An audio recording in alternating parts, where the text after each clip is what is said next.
പാലക്കാട് ജില്ലയിലെ തമിഴ്നാടുമായി അതിർത്തി പങ്കിടുന്ന ഗോവിന്ദാപുരം, ചമ്മണാമ്പതി എന്നിവിടങ്ങളിലാണ് നിറ്റാ ജലാറ്റിൻ കമ്പനിയിലെ മാലിന്യങ്ങൾ വളമെന്ന പേരിൽ വിതരണം ചെയ്യുന്നത്. அங்கே டேப்லெட்ஸ் எல்லாம் தயாரிக்கிறாங்களே அதிலிருந்து அதோட வேஸ்ட்டு எலும்பு பொடி அதோட வேஸ்ட்டு ഇത് എങ്ങടുന്ന് കൊണ്ടുവരുന്നത്? இங்கே ചാലക്കുടിയിലിருந்து. തെങ്ങിൻ തോട്ടങ്ങളിലും മാവിൻ തോപ്പുകളിലുമാണ് പ്രധാനമായും ഇവ ഉപയോഗിക്കുന്നത്. ഏജന്റുമാർ വഴി രാത്രികാലങ്ങളിൽ മാലിന്യമിറക്കും. ഏജന്റുമാർക്ക് ലോഡൊന്നിന് 10,000 രൂപയിലധികം കമ്പനി നൽകുന്നുണ്ടെന്നാണ് വിവരം.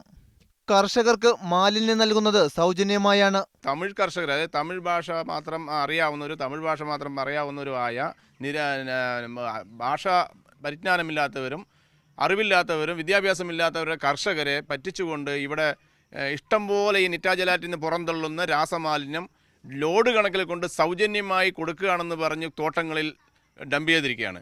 ഇത് പ്രകൃതിക്കും പരിസ്ഥിതിക്കെല്ലാം വളരെയധികം ദോഷകരമുണ്ടാകുന്നതും ഭാവിയിൽ ഇത് മണ്ണിനെ തന്നെ നശിപ്പിക്കുന്ന രീതിയിലും പരിസ്ഥിതി നശിപ്പിക്കുന്ന രീതിയിലും മാരക രോഗങ്ങൾക്ക് കാരണമാകുന്ന ഒരു വസ്തുവാണ്. വർഷങ്ങൾക്ക് മുൻപ് മുതലമടയിലെ കർഷകർക്ക് ഈ മാലിന്യം നൽകിയിരുന്നു. വളമെന്ന് തെറ്റിദ്ധരിപ്പിച്ച് പണം വാങ്ങിയായിരുന്നു അന്ന് വിതരണം ചെയ്തത്. നാട്ടുകാരുടെ പ്രതിഷേധത്തെ തുടർന്ന് നിർത്തിവെച്ച മാലിന്യ നിക്ഷേപമാണിപ്പോൾ വീണ്ടും തുടങ്ങിയിരിക്കുന്നത്. നിറ്റാ ജലാറ്റിൻ മാലിന്യം കയറ്റി വന്ന വണ്ടികൾ മുൻപ് 2 തവണ കൊല്ലങ്കോട് വെച്ച് പോലീസ് കസ്റ്റഡിയിലെടുത്തിരുന്നു. സാജിദ് അജ്മൽ, മീഡിയ 1, പാലക്കാട്.